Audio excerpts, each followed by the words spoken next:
The Heiress's Gambit, Complete Story. Part 1, The Deception Unveiled. A sparkling evening. The grand ballroom of the Meridian Hotel glittered like a jewel box on that warm September evening. Crystal chandeliers cast dancing lights across the polished marble floors, and the air hummed with sophisticated conversations and gentle laughter. Isabella Sterling stood near the champagne fountain, her emerald gown flowing elegantly around her slender frame. Her dark hair was swept into a graceful updo, revealing the diamond earrings that had belonged to her grandmother. Isabella was 26 years old and the sole heiress to the Sterling fortune. Her father had built a business empire in technology and real estate, leaving her with wealth, status, and endless opportunities. Yet despite all her advantages, Isabella felt something was missing from her life. She attended charity galas like this one every month, smiled for cameras, wrote checks for good causes, but her heart remained untouched by genuine passion. "You look bored," a warm voice said beside her. Isabella turned to find a tall man with striking blue eyes and perfectly styled dark hair. He wore a tailored black suit that emphasized his athletic build, and his smile held just enough mischief to be interesting. "Is it that obvious?" Isabella replied, surprised by her own honesty. "Only to someone who feels the same way." He extended his hand. "Alexander Blackwood. And you must be Isabella Sterling. I've heard a lot about your family's charitable work. The beginning of something magical." Over the next hour, Isabella discovered that Alexander was different from the usual men who approached her at these events. He didn't talk about her money or try to impress her with his own success. Instead, they discussed art, travel, and their shared love of old bookshops. Alexander had a way of listening that made Isabella feel truly heard, and his laugh was genuine and infectious. "Would you like to escape this place?" Alexander asked suddenly. "There's a small jazz club nearby. Much more intimate than this circus." Isabella hesitated for only a moment. Something about Alexander made her want to be spontaneous, to break her usual careful patterns. "I'd love that." They slipped out of the gala together, and Isabella felt a thrill of excitement she hadn't experienced in years. The jazz club was cozy and dimly lit, with velvet booths and a talented trio playing smooth melodies. They talked for hours, losing track of time completely. "I feel like I've known you forever," Alexander said, his hand finding hers across the table. "Is that crazy?" "If it is, then we're both crazy," Isabella whispered, her heart racing. That night marked the beginning of the most intense romance of Isabella's life. Alexander pursued her with passion and dedication. He sent her handwritten letters, not just text messages. He remembered small details about her preferences and surprised her with thoughtful gestures. He took her to hidden restaurants and secret gardens around the city. Within 2 months, Isabella was completely in love. Love blooms quickly. Alexander was a businessman who owned several successful restaurants and was expanding into hotel management. He spoke of his dreams with infectious enthusiasm, and Isabella found herself wanting to support his ambitions. They spent every possible moment together, and Isabella's friends noticed the change in her. "You're glowing," her best friend Sarah commented over coffee one afternoon. "This Alexander must be special." "He is," Isabella smiled, thinking of the previous evening they'd spent watching old movies at his apartment. "Sarah, I think he might be the one." "Just be careful," Sarah cautioned gently. "You have a generous heart, Bella. Make sure he loves you for the right reasons." Isabella dismissed the concern. Alexander had never asked her for money or business favors. He seemed genuinely interested in her as a person, not as an heiress. They shared intimate conversations about their fears and dreams, and Alexander opened up about his difficult childhood and his determination to build something meaningful with his life. By the 3rd month, Alexander told Isabella he loved her. They were walking through Central Park at sunset, and he stopped beneath an old oak tree, taking both her hands in his. "Isabella Sterling, you've changed my entire world," he said, his blue eyes intense. "I never believed in soulmates until I met you. I love you completely." "I love you too," Isabella breathed, and when he kissed her, she felt certain she'd found her forever. Cracks in the foundation. But perfection doesn't last. Isabella began noticing small inconsistencies. Alexander would sometimes cancel their plans at the last minute, offering vague excuses about business emergencies. His phone would ring, and he'd step away to take calls in private.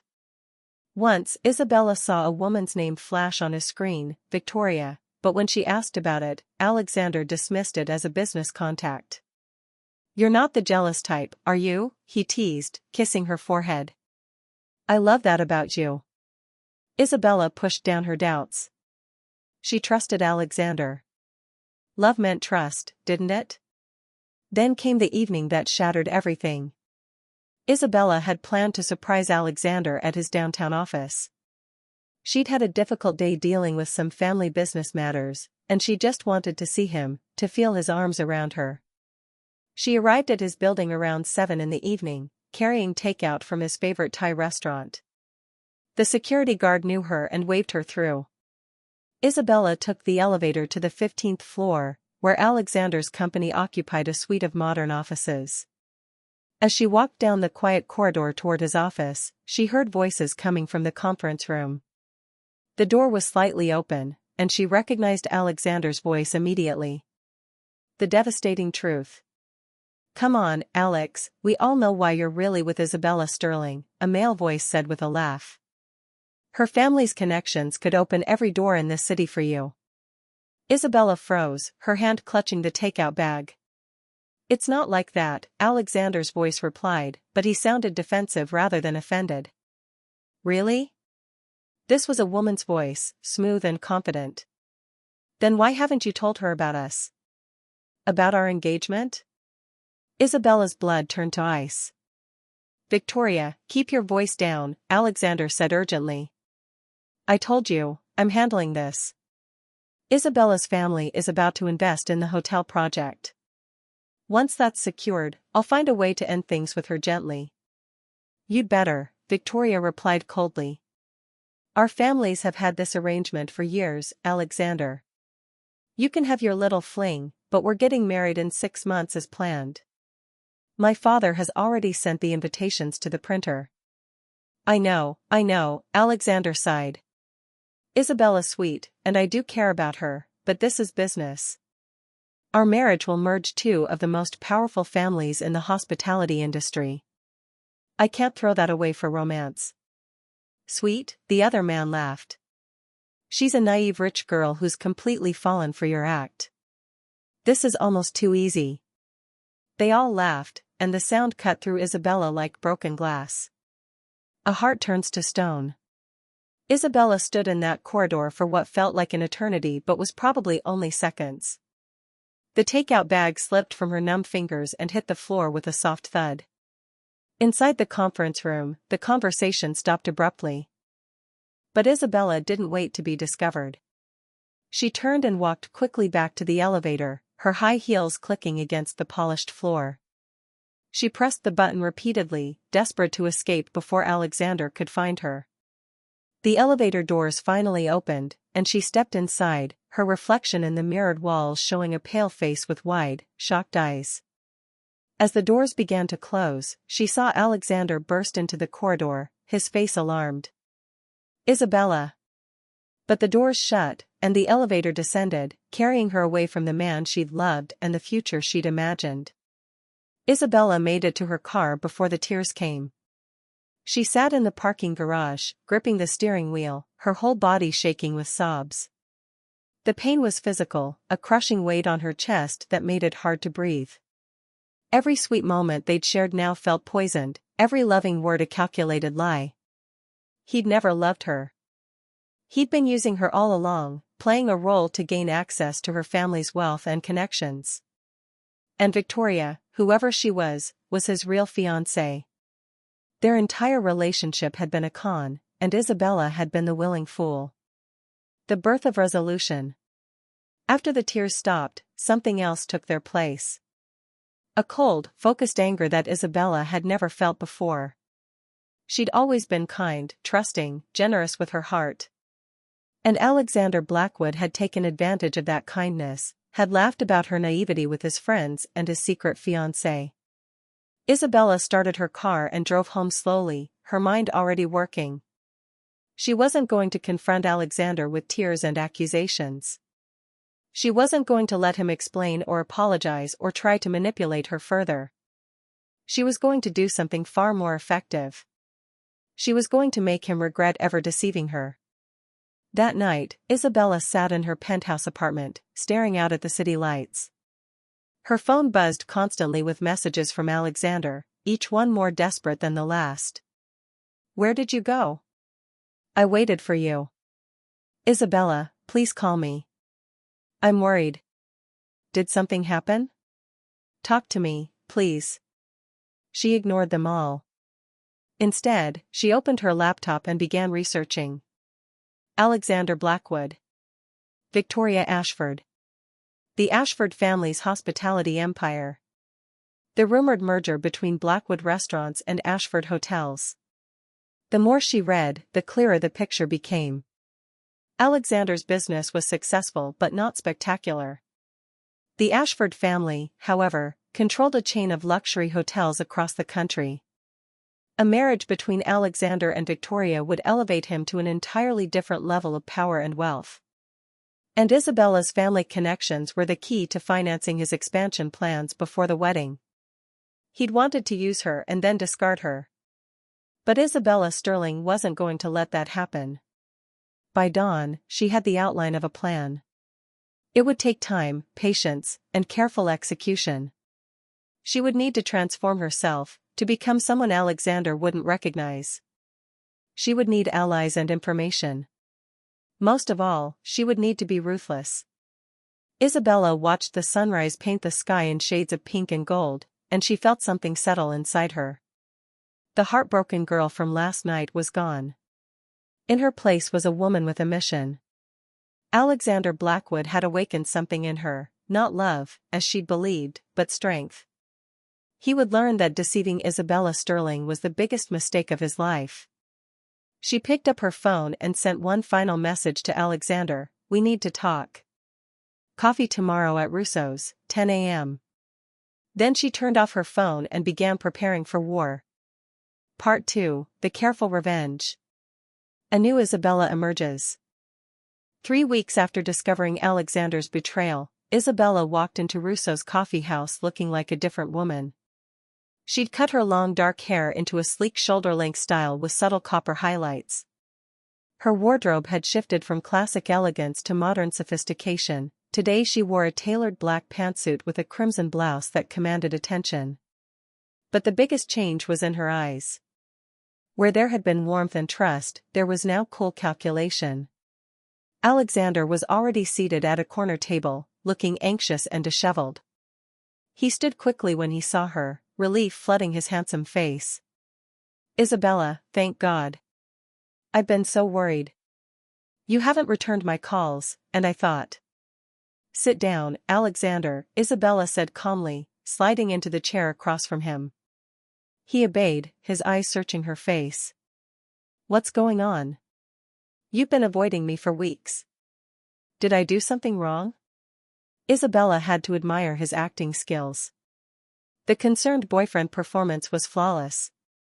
"I've been doing some thinking about our relationship," she said carefully. "About where we're going."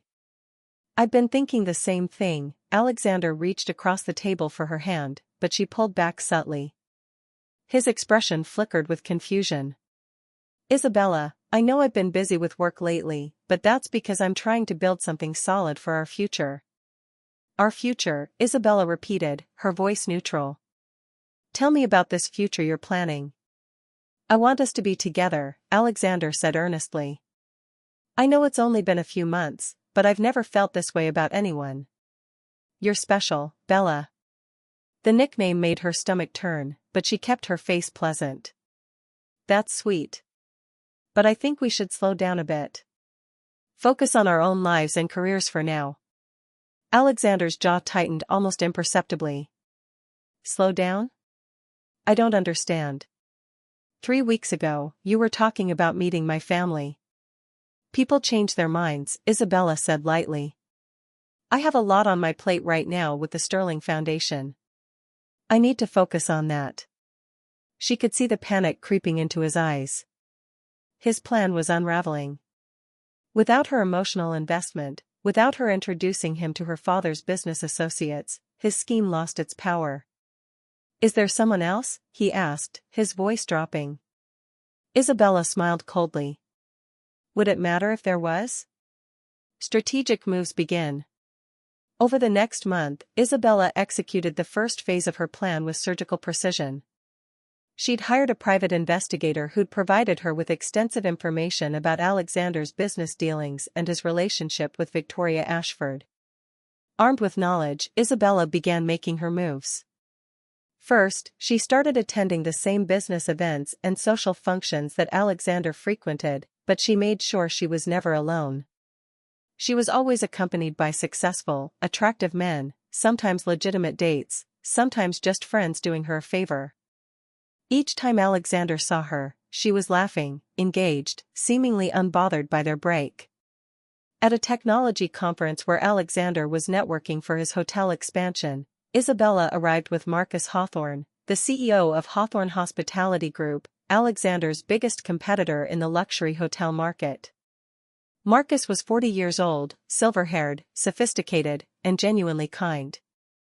Isabella had approached him with an honest proposition: she needed an escort to some events, and in return, she'd provide him with valuable market insights from her family's research division. Marcus, who'd been divorced for 3 years and found Isabella's straightforward approach refreshing, agreed.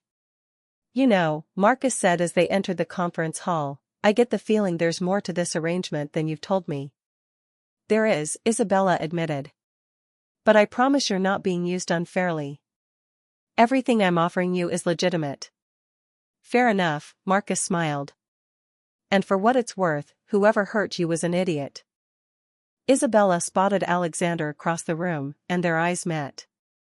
His face went rigid when he saw her hand resting lightly on Marcus's arm. Perfect. Planting seeds of doubt. Isabella's strategy was multi-layered. While she worked on making Alexander jealous and uncertain, she also began carefully undermining his business plans. She'd learned that Alexander's hotel project depended on securing a specific property in downtown Manhattan, a historic building that was perfect for conversion into a boutique luxury hotel. Through her family's connections, Isabella quietly approached the building's owner and made a competing offer. Not to buy the building herself, but on behalf of Marcus Hawthorne's company. The owner, impressed by Hawthorne Hospitality's track record and generous terms, agreed to negotiate with them instead. When Alexander learned he'd lost the property deal, he was furious. Isabella heard through mutual acquaintances that he'd thrown a paperweight across his office. She felt a grim satisfaction but no joy. Revenge was necessary, but it wasn't pleasant. The second blow came when one of Alexander's key investors suddenly pulled out of the hotel project. Isabella had simply had coffee with the investor's wife, casually mentioning some concerns about Alexander's business practices that she'd heard through the grapevine. The wife, protective of her family's money, convinced her husband to withdraw their investment. Victoria enters the scene. Isabella's first face-to-face encounter with Victoria Ashford happened at a charity auction for children's hospitals. Isabella had known Victoria would attend. The Ashford family was one of the event's major sponsors, and she'd prepared for this moment. Victoria was beautiful in a cold, polished way. Her blonde hair was styled in a perfect chignon, her designer gown was flawless, and her smile was practiced. She approached Isabella during the cocktail hour, her eyes assessing. Isabella Sterling, Victoria said smoothly. We haven't been formally introduced. I'm Victoria Ashford. I know who you are, Isabella replied with equal smoothness. Your family's hotel chain is impressive. Thank you. I understand you know my fiancé, Alexander Blackwood. The word fiancé was emphasized deliberately, a territorial claim. Isabella smiled. I did know him. Briefly. He's mentioned you, Victoria continued, her tone light but her eyes sharp. He said you were sweet. How kind, Isabella said, recognizing the condescension. And how is your engagement going? The wedding must be coming up soon. Victoria's smile tightened almost imperceptibly. 6 months away. Although Alexander has been rather distracted lately with his business troubles. I don't suppose you know anything about that? Why would I? Isabella asked innocently. No reason, Victoria said, but her gaze was suspicious. It's just interesting how his problems began around the time you two stopped seeing each other. Before Isabella could respond, Marcus appeared at her side, offering her a glass of champagne. Sorry to interrupt, ladies, but Isabella, they're about to start the auction. As they walked away, Marcus murmured, that woman looks like she wants to murder you. Good, Isabella said quietly. Let her wonder. Alexander's desperation grows. By the 3rd month of Isabella's revenge plan, Alexander was unraveling. His business was struggling, his relationship with Victoria was strained by his obvious distraction, and everywhere he turned, he saw Isabella with Marcus Hawthorne, the man who was systematically acquiring everything Alexander wanted. He started showing up at places he knew Isabella would be. At her favorite bookstore, at the gym she attended, outside the Sterling Foundation offices. His messages became more frequent and desperate. Please talk to me. I miss you. I know I messed things up. Give me a chance to explain. Isabella, I can't stop thinking about you. Isabella never responded. She let him see her with Marcus, let him wonder if she'd moved on, let him torture himself with possibilities. This was what he deserved, to want something he couldn't have, to feel the pain of rejection and uncertainty. But something unexpected was happening. As Isabella spent more time with Marcus, she began to genuinely enjoy his company. He was intelligent, witty, and respectful. He never pushed for more than she was willing to give, and he seemed content with their arrangement. You know, Marcus said one evening as they left a restaurant, I think I'm actually developing real feelings for you. Isabella stopped walking, surprised by his honesty. Marcus? I know, he held up a hand. This wasn't part of the deal. And I'm not asking for anything. I just wanted you to know. Whatever you're working through with this Alexander person, I hope you find peace. But when you're ready to move forward, really move forward, I'd like to be considered. Isabella felt something shift in her chest. Marcus's kindness was real, not a performance. It reminded her that not all men were like Alexander, that genuine connection was still possible. Thank you, she said softly. For being honest. And patient. That's what friends do, Marcus smiled. And who knows? Maybe someday we'll be more than friends. The engagement cracks. Isabella's private investigator brought her interesting news.